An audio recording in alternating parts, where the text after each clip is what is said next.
One of South Africa's greatest musicians, Caiphus Semenya, has just turned 80.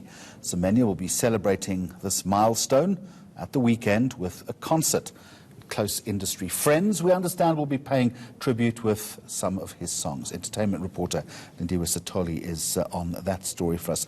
So what's going to happen at this concert? It is a momentous occasion for a very important musician. Definitely. So on Saturday at the Market Theatre, he'll be meeting with his friends. First it will be a dinner and then a concert, which will be open to the public. And his friends such as Tsepotsula, Zwaibala, Spogazi, they'll be putting on a show for everyone else, pretty much paying tribute to him by singing some of his favorite songs. And yeah, that's what will be happening. All right, so you got some video that we can throw to. Set this one up for us. What are we going to see? Oh, no, not yet. But what I will throw to is also what we spoke about was the proceeds This is a special art academy. Yes. The art academy that he has, it's called the National Academy of Africa's Performing Arts, which will be in Soweto. And he says with this academy, he wants the kids not only to learn about the Shakespeares, but to also learn about African literature, African culture. And because he says he doesn't feel that there are a lot of academies that focus solely on just that. So we can throw to a bite where he talks about the importance of mentorship and why he started that academy. All right, let's listen in. You see, when you look at our children, they're aware. They can see that they have a deficit. You know, a lot of them are musical, but there are no schools for them to go to learn the skill. See, they've got the natural talent, which is there. It's natural, you know.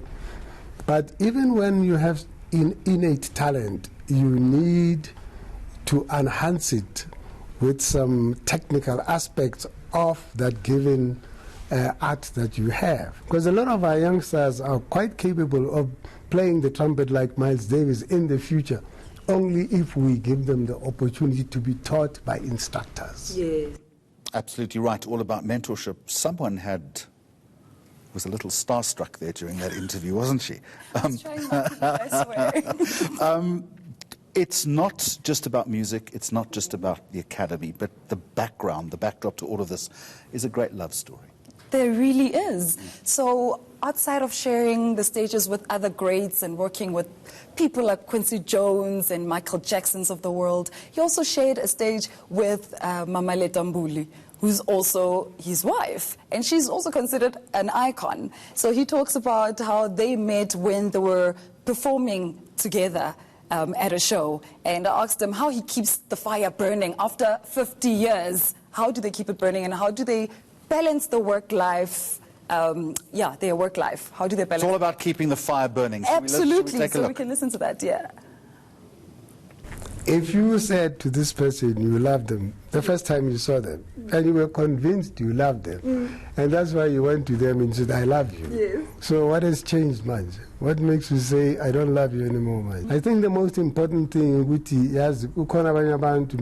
they are married, and then the wife does this or the husband does this, Oh, of course. They don't sit down and talk about it. So, Tina, we sit down and remember, we were outside together for almost 30 years. So we did not have Abo Auntie, Abo Malume we could run to. So we learned to fix problems there to see too. And one of the best ways to do is not to be afraid to say, you know what, I'm sorry for what I did.